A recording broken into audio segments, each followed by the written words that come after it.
ఏమని చెప్తా ఉన్నాడు రేవంత్ రెడ్డి? ముందుగాల ఏమని చెప్పిండు? ఎలక్షన్ ముందు మీకు ఏమని హామీ ఇచ్చిండు? ఎలక్షన్ అయిపోయిన తర్వాత ఎందుకు ఇబ్బంది పెడతా ఉన్నాడు? ఇప్పుడా ఆ, మాకు ఏం చెప్పిండంటే ఉమ్, ఇల్లు కొట్టిపిస్తా, ఉమ్, ఆ ఉమ్, పిల్లలకు కాలేజీ కడతా, ఉమ్. మరి మీకు 2500 మహిళలకు ఇస్తా అని చెప్పిండా? వాళ్ళకి ఇస్తాము ఉమ్, 4000. ఉమ్, అయితే మేము 4000 ఇస్తాడేమంటా ఇట్లా సభ చేస్తే చెప్పినాం అనుకో. ఉమ్, ఉమ్, ఇప్పుడు ఎక్కడ వాయే 4000 ఎక్కడ వాయే, ఆ పైసలు ఎక్కడ వాయే, ఉమ్, అవి ఎక్కడ వాయే.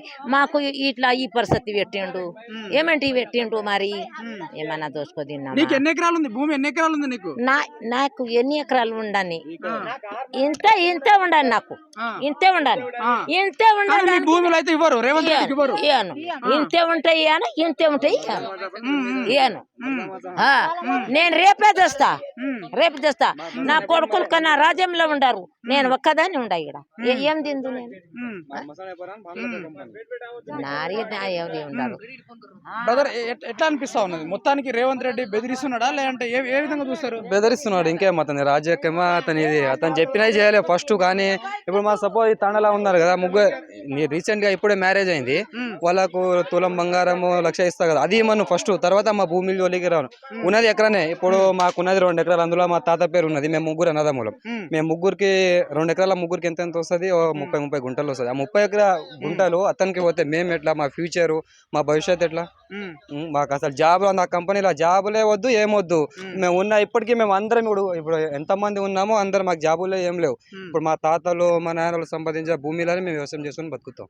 ఇప్పుడు మేము అట్లానే బతుకుతాము, మాకు చాలు. కానీ ఆ జాబులు వద్దు, ఆ కంపెనీ వద్దు, అసలు అతను మా జోలికే సరే, వద్దు. మీ భూమిలో కంపెనీ వేస్తే మీకు ఉద్యోగాలు కల్పిస్తా అని చెప్తా ఉన్నాడు. 2000 నుండి 3000 వరకు ఉద్యోగాలు ఇప్పిస్తా అని చెప్తాను. ఇబ్బంది ఏమవుతా ఉన్నదని? ఉద్యోగం వద్దు. ఉమ్, ఉద్యోగం నుంచి నేను ఒక్కడే బాగుపడతా, కానీ నా తర్వాత నా భవిష్యత్, నా పిల్లలు ఉమ్, వాళ్ళు. ఉమ్, ఇప్పుడు నేను నా భూమి పోయినా ఇప్పుడు నేను పెళ్లి చేసుకోలేను. నేను ఇప్పుడు పెళ్లి సంబంధానికి వస్తే ఇప్పుడు నాకు పిల్లని కూడా అయ్యారు. ఉమ్, నీ భూమి ఎంత ఉంది ఏముందని అడుగుతారు. ఉమ్. తర్వాత ఏమో అది ఉన్న పోయి అతనికి పోతే ఎన్ని నాకు ఎన్ని జాబ్ ఎకరాలు ఉంది నీకు? 2 ఎకరాలకు ముగ్గురు అన్నదమ్ములం మేము. ఉమ్, ఉమ్, ఇప్పుడు అందులో చూస్తే మా తాత పేరు వచ్చినది, 2 ఎకరాలే మాకు ఉన్నది. ఉమ్, ముగ్గురు మేము అన్నదమ్ములం. అది ఉన్నది మొత్తం అందులో. ఇంకా మేమేం చేయాలి? ఉమ్, జాబ్ ఏం చేయాలి? అతని 10,000 జాబ్ ఏం చేయాలి? అతని 20,000 జాబ్ ఏమని? ఉమ్. ఇట్లా ఫార్మాసిటీ కంపెనీ ఒక ఐపీఎస్, ఒక ఎస్ఐఓ, సిఏ అటువంటి జాబులు ఇమ్మను రేవంత్ రెడ్డి రేవంత్ రెడ్డికి. ఇప్పుడు కలెక్టర్ అందరం చదువుకున్న, నేను డిప్లొమా చేసిన, ఉమ్, మేము అందరం చదువుకున్న కలెక్టర్ జాబ్ ఇమ్మను, సిఏలు, ఎస్ఐలు అటువంటి పెద్ద పెద్ద జాబులు ఇమ్మను. ఉమ్, పోతాము, మా భూములు ఇడుస్తాం. కానీ అతను ఇచ్చే కంపెనీల 10,000 జీతాలకు 2 మా భూములు ఇవ్వాలా? ఉమ్. ఇప్పుడు ఏమంటాడు తిరుపతి రెడ్డి? మొత్తానికి బెదిరిస్తున్నాడా లేదంటే ఎట్లా? ఇక తిరుపతి అసలు మాకు అపాయింట్మెంటే లేదు. మేము అసలు దగ్గర కూడా కనిపిస్తున్నాం. ఓటు వేసింది మేము, గెలిపించింది మేము. ఉమ్, అసలు మాకు ఇప్పటికి ఎంతమంది నెల నుంచి మేము ఎంత తలబడుతున్నాం కదా, ఇంత మీ ఏమైంది, ఎందుకు తలబడుతున్నారు, మేము ఎందుకు అంత తిప్పలుడుతున్నాం, కానీ మాకు ఒక ధైర్యం ఇస్తే మేము అంతా ఇది చేస్తుంటామా? ఉమ్, ఉమ్, ఇక అట్లా నడుస్తున్నది. ఇక ఏం చేస్తాం? ఉమ్. కానీ అనుకున్నారా మీరు ఏమని అంటే ఓట్లు వేసిన తర్వాత ఒకవేళ గెలిస్తే ఈ విధంగా ఇబ్బంది పెడతారు? ఇలా అస్సలు అనుకోలేం. సీఎం అవుతాడు, మనం డెవలప్ అవుతాము, మన భూములకి ఇంకా పెద్ద పెద్ద మంచి మంచి కంపెనీలు చేస్తే మా భూమి డిమాండ్ పెరుగుతుంది, అటువంటి పెరుగుతుందని ఆశపడి మేము సీఎం చేసినాం. ఇటువంటిది చేయలేము. నీకు ఎన్ని ఎకరాలు ఉంది? 5 మంది అన్నదమ్ములం సార్. మేము మాకు ఉన్నది 2 ఎకరాలు. మాకు ఆ 2 ఎకరాలు పోతే అసలు మాకు బొందైన గిట జాగలేదు. ఏమని చెప్తా ఉన్నారు ఇప్పుడు ఈ ప్రభుత్వం? ఇప్పుడు ప్రభుత్వం ఉన్నది, మీ భూములు తీసుకున్నాం. మాకు భూములు, పట్ట భూములు అసలు అవసరం లేదు. గవర్నమెంట్ ల్యాండ్ తీసుకోమని, డెవలప్మెంట్ చేయమని అంతే. మా పట్ట భూములు మొత్తం మాకు 2 ఎకరాలు ఉంది. 5 మంది అన్నదమ్ములు. నీకు 2 ఎకరాలు ఉంది? మా నాయన నీలాంటి వాళ్ళు రైతులు చాలా మంది ఉన్నారు అక్కడ. అన్నదమ్ములో మేము 5 మంది. మా నాయనకు ఉన్నదే 2 ఎకరాలు. మాకు అసలు ఒకరికి 20 గుంటలు గిట రాదు, 10 గుంటలు వస్తుంది అంతే. ఆ భూమి వద్దు, కంపెనీ వద్దు, మాకు జాబ్లే వద్దు. అసలు ఉన్న భూములనే చేసుకుని బతుకుతాం మేము అంతే. రేవంత్ రెడ్డి ఏం చేస్తున్నాడు అంటే, తిరుపతి రెడ్డి దగ్గరికి అపార్ట్మెంట్ తీసుకొని జర అడుగుదామంటే, మొన్న హైదరాబాద్ వెళ్ళినాం. హైదరాబాద్ వేసి మేడగట్టి బాడీగార్డ్ పెట్టి కొట్టించిండు మాకు ఇంటికి వెళ్తే. ఎవరు? తిరుపతి రెడ్డి? అవును, మొన్న పోయినాం అడుగుదామని. అసలు తిరుపతి రెడ్డికి వెళ్దామంటే 1 కిలోమీటర్ దూరమే మాకు ఏం చేస్తున్నాం. మొన్న కొడంగల్ వెళ్ళినాము, కొడంగల్ పోలేము. మొన్న రశ్మిలో అందరికి తిరుపతి రెడ్డి ఒక ఎమ్మెల్యే కాదు, ఒక ఎంపీ కాదు, ఒక వార్డ్ మెంబర్ కాదు, ఒక సర్పంచ్ కాదు, అలాంటిది బాడీ గార్డులు పెట్టి కొట్టిపించిండంటే ఎంత అహంకారానికి దిగజారి మనుషులు ప్రవేశిస్తుందో ఒకసారి సార్ మేము ఆలోచించుకోవాలి. ఇంతవరకు ఇంత అహంకారం చేసుకుని మా భూములు తీసుకుంటాడని అనుకోలేదు సార్. ఓటేసినాం కానీ మా ఊరు డెవలప్మెంట్ అవుతుంది, మా భూముల వాల్యూ ఎక్కుతాయి, మాకు మంచిగా ఇండ్లు లేవు, ఇండ్లు గిట్ట ఇస్తాడేమో అని ఓటేసినాం సార్. ఇట్లా చేస్తాడని మేము ఇప్పుడు మీ దగ్గరికి వాస్తవానికి మీ బాధలు తెలుపుకోవడానికి కానీ మీ సమస్యల పరిష్కారం ప్రజలకు అంటే గవర్నమెంట్ కి చూపించడానికి ఏ మీడియా వచ్చింది ఇక్కడికి? ఎన్ని మీడియాలు వచ్చినాయి? ఎన్ని మీడియాలు టీవీ న్యూస్ వచ్చింది. టీవీ న్యూస్ ఇంతవరకు 5-6 మీడియాలు వచ్చి పోతున్నారు అంతే. ఇక అవును ఒక్క మాట ఇక్కడ వాళ్ళకి రోజు అదే చెప్తున్నాం కానీ ఒక్క రోజు ఇన్ఫర్మేషన్ ఏం లేదు మాకు. తిరుపతి రెడ్డి వచ్చి నేను అది చేస్తారా భయ్, మీ కంపెనీలో మీ భూములు తీసుకొని మా దగ్గరకు వచ్చి ఒక రోజు మాట్లాడతలేడు. రోజు చుట్టుముట్టు తిరిగిపోతున్నాడు, ఒక్క రోజు వచ్చి మాకు రెస్పాన్స్ ఇస్తలేడు అంతే. నా పేరు విఠల్ నాయక్. ఇట్లా అట్లే అంటే ఇప్పుడు మాది ఇదని పోలేపల్లి, అక్కిన్పేట, లగచర్ల, రొట్టిబండ తండ, పుంచర్లగుట్ట తండ. ఈ మధ్యన ఆయన కంపెనీ చేస్తానని చెప్తే మాకు తెలియదు ఇది అంతా. రేవంత్ రెడ్డి మాకు సీఎం కావాలని, కోడంగల్ నుంచి సీఎం కావాలని మేము ఎక్కడికి వెళ్ళి వచ్చి ప్రతి ఒక్క దేశంకి వెళ్ళి వచ్చి ఆయన గెలిపిస్తే మేము మార్పు కావాలని. ఆయన మంచి పని చేస్తాడు, మంచి పని చేస్తాడు. కేసీఆర్ 10 సంవత్సరాలు చేస్తే చేయకపోయా. రేవంత్ రెడ్డి మన మండలంకి వస్తే, మన గ్రామంకి వస్తే మంచి పని చేస్తాడని మనం అందరం కోరుకుంటే మేము ప్రతి ఒక్క గాడి మీద ఎలక్షన్ వచ్చినప్పుడు బండ్ల మీద, గాడిల మీద, ట్రక్ల మీద ఎవరు కింద పడి వచ్చిరి గెలిపిద్దామని వస్తే గెలిచినాక ఎమ్మెల్యే అయ్యి సీఎం జాగల కూర్చొని తర్వాతనేమో కోడంగల్ వాళ్ళకు మట్టగా సాఫ్ చేస్తున్నాడు. ఇప్పుడు కోడంగల్లోని బర్బాద్ చేస్తున్నాడు. ఎవరు? రేవంత్ రెడ్డి లేదంటే వాళ్ళ అన్న తిరుపతి రెడ్డి? రేవంత్ రెడ్డి చేస్తే తిరుపతి దగ్గరికి పోయి అలా అన్న దగ్గరికి పోయినాము, అడుగుదాము ఎందుకు కంపెనీ పెడుతున్నాము, మేము పేదోళ్ళము, ఉన్నాయి మాకు 2 ఎకరాలు 3 ఎకరాల భూములు. తిరుపతి రెడ్డి దగ్గర పోయినాము, అడుగుదామని పోయినాము. గ్రామ ప్రజలు కాంగ్రెస్ లీడర్లే మొత్తం, కాంగ్రెస్ మేము కూడా పెద్ద మనుషులు అందరూ పోయినాము. కాంగ్రెస్ మా కార్యకర్తలు ఎంతమంది ఉన్నారు వాళ్ళందరూ పోయినాము. పోయి అడుగుదామని పోయినాము. కార్యకర్తలు అడిగితే కార్యకర్తలు పక్క పెట్టినాం. మాట్లాడుతుంటే ఇప్పుడు ఫోటోలు తీస్తారు కదా, తీస్తే ఏం తప్పు దాంట్లో? ఫోటోలు తీస్తే ఏం తప్పు అంటే మీరు తీసుకున్నారు ఫోటోలు తీస్తుండే బాబు, చిన్న బాబు ఇట్లా వీడియో తీస్తుండే అంతే. అయితే అడగలేగా బాబు తీయొద్దని, నీవు ఒక పెద్ద మనిషివి, నీవు ఒక సీఎం అన్న, నీవు పెద్ద మనిషివి, నీ దగ్గర న్యాయంకరంగా వస్తుంది మేము.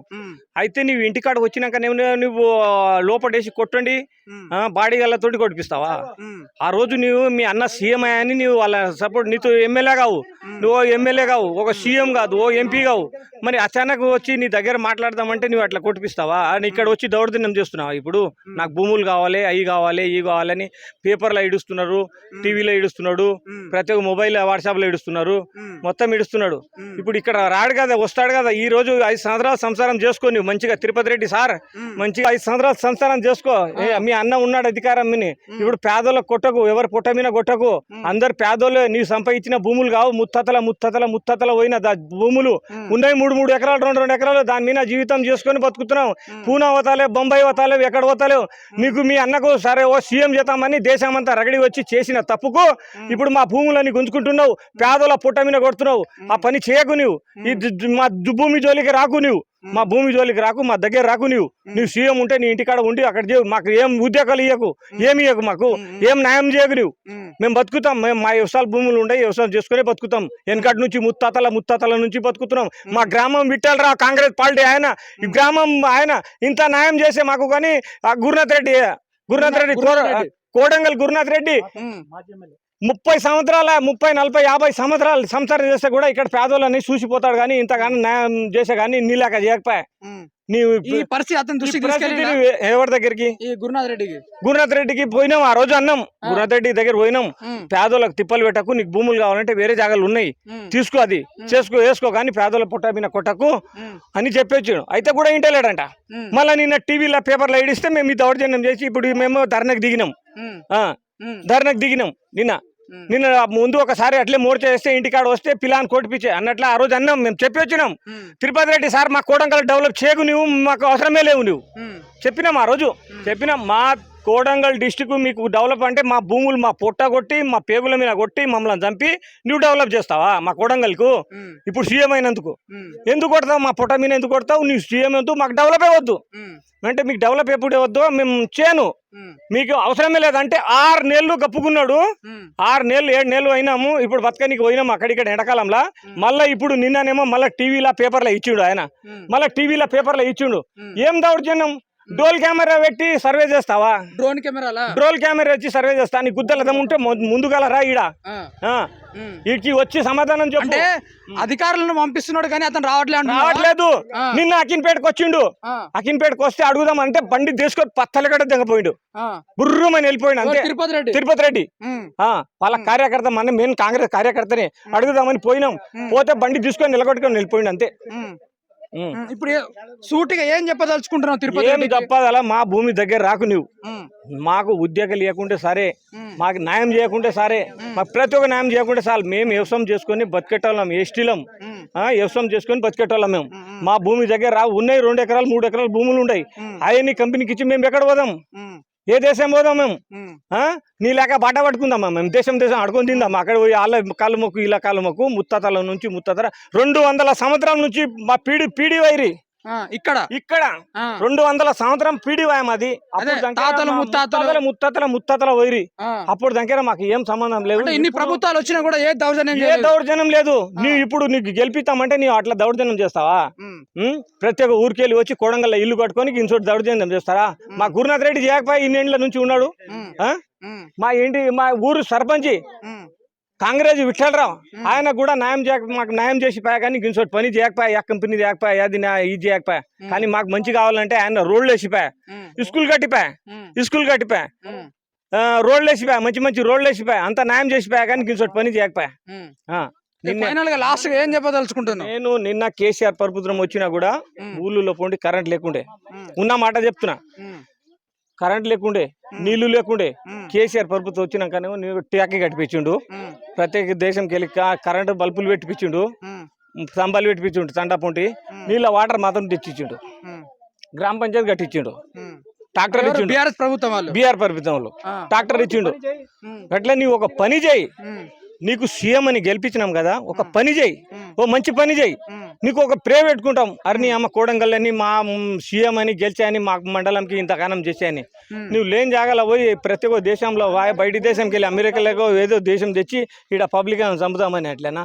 బొంబాయి, పూనా అసలు దేశంలోకి వెళ్ళి కంపెనీ తీసి బయటకు వారేస్తున్నారు 10 మందిని. సిటీలో ఉన్న కంపెనీ తీసి బయట వారేస్తున్నాం. మాకు దేవానికనేమో నువ్వు తెచ్చి ఇక్కడ కంపెనీ పెడితే మేము ఊకుంటామా? ఊకున్నాం. సచ్చినా గానీ నీకు మాత్రం నువ్వు సంసారం చేస్తే 5 ఏండ్లు సంసారం చేసుకున్నాం. దాని తర్వాత సంసారం చేయవు నువ్వు. మళ్ళా గెలిపిస్తామా? ఇటువంటి పని చేస్తే గెలిపియాం. మంచి పని చేస్తే గెలిపిస్తాం. మంచి న్యాయం చేయి. నువ్వు న్యాయం చేయి. రోడ్లు నీళ్లు తీసుకురా, 17 తీసుకురా. ఇక్కడ రైతులకు అందరికి నీళ్లు కావాలంటే నీళ్ళు. ఏమో ఆడలకు 2000 4000 పెంచిలు ఇస్తా అంటే ఎక్కడవా? సోనియా గాంధీ దగ్గర పోయి, రాహుల్ గాంధీ దగ్గర పోయి చెప్తావు కదా. సోనియా గాంధీ వెనకటి నుంచి చేస్తున్నది. ఇందిరాగాంధీ ఇచ్చిన పాపం దానంకి నయం. ఇంకా ఇందిరాగాంధీ 2 ఎకరాల భూమి ఇచ్చిపోయింది పేదోళ్లకు లేని టైంలో. ఆ భూములు కూడా నీవు చూసుకుందామంటే ఎట్లా? ఎక్కడ పోవాలి? టాటర్ తెచ్చి డెసిబుల్ పెట్టి రాళ్ళు దొబ్బిచ్చి వ్యవసాయం చేసి గెడ్సులు పెట్టి బోర్లు వేపించి దాని మీద పిల్లలు జల్లలు బతుకుతున్నారు. కుటుంబం 2 ఎకరాల మీద బతుకుతున్నారు. ఇప్పుడు తరంగా అవుతుందా వాళ్ళ కొనుక్కునికే? ఈ పేదల కొనుక్కునికే తరంగా అవుతుందా? ఒక గుంట కొనుక్కుందామంటే తరం కాదు. ఒక గుంట కొనుక్కుందామంటే తరం కాదు. ఇప్పుడు వీళ్ళు పేదోళ్ళు కొనుక్కుంటారా భూములు? ఆ భూములున్నాయి. నువ్వు చూసుకుంటే వాళ్ళు ఎక్కడ పోవాలి? యా దేశం పోవాలి? యా దేశం పోయి బతకాలి వాళ్ళు? అదొక గ్యారంటీ పెట్టుకో. మేము మాత్రం సచ్చిన భూమి ఏమో మా జోలికి రాకు. నువ్వు ఎస్టీలం కానీ మా జోలికి రాము. మా లంబడి కులంకి రాకు. నువ్వు దూరం ఉండు మాతో. మళ్ళా ఇంకా నీ న్యాయం చేస్తా, మంచిగా చేస్తా, నీకు వాటర్ తెచ్చిస్తా, వ్యవసాయాన్ని మీకు మంచిగా న్యాయం పెట్టుకుంటామంటే మళ్ళీసారి నీకు గెలిపిస్తాం. బొంబాయిలో మీటింగ్ పెట్టి నేను గెలిపించిన నీకు, రేవంత్ రెడ్డికి నేను గెలిపించినాం. మీటింగ్ పెట్టినాం బొంబాయిలో పబ్లిక్ అంతా వచ్చి ఇక్కడ వచ్చి ఓట్లు వేస్తే గెలిచినావు. నువ్వు సీఎం అయినావు నిన్న. ఇప్పుడు మా నోట్ల మన్ను వేస్తున్నావు, మా గుద్ద తెంగుతున్నావు పట్టుకొని ఇంటికి వెళ్ళా. బొంబాయిలో మీటింగ్ పెట్టి గెలిపించినాం. 100-200 మంది మీటింగ్ పెట్టించినాం. 100-200 మంది 2000 మంది మీటింగ్ పెట్టించినాం. గెలిపిస్తే మీడియాలో టీవీలో అన్ని చూపితే ఇక్కడ పబ్లిక్ అంతా దానికి ఓటేసిండ్రు. కోడంగల్ డిస్టిక్ వాళ్ళు అందరూ అంతా ఎస్టీలే, లంబడోలే, మొత్తం ఎస్టీ తండోలే మొత్తం గెలిపించిండ్రు నిన్న. లేకుంటే నీవు ఆడ సీఎం అవుతుంటే పబ్లిక్ చూసి ఒకరిని చూసి మా కోడంగల్ సీఎం